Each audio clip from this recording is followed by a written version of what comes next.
ఓయ్ భీమసేన, 11,000 సంవత్సరములు ఈ భూమండలం మీద రాజ్యం చేసి రామరాజ్యాన్ని స్థాపించి తాను ఈ భూమండలాన్ని విడిచిపెట్టి స్వర్గలోకానికి వెళ్ళిపోతూ రామచంద్ర ప్రభువు నా దగ్గరికి వచ్చి, ఓ హనుమ, నా కథ నా కీర్తి ఈ భూమండలంలో ఎంతకాలం ఉంటుందో అంతకాలం నువ్వు చిరంజీవివై ఉండు అని నన్ను ఆశీర్వదించారు.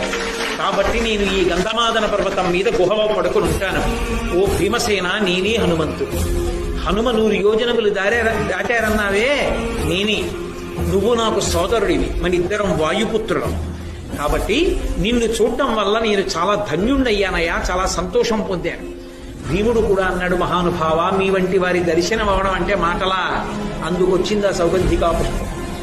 దేవతలు ఏది చేసినా పాండవుల ఉన్నతికే చేస్తారు. ఎక్కడ ధర్మం ఉందో అక్కడ అనుగ్రహం. గాలికి పువ్వు వచ్చినా అనుగ్రహానికే వస్తుంది.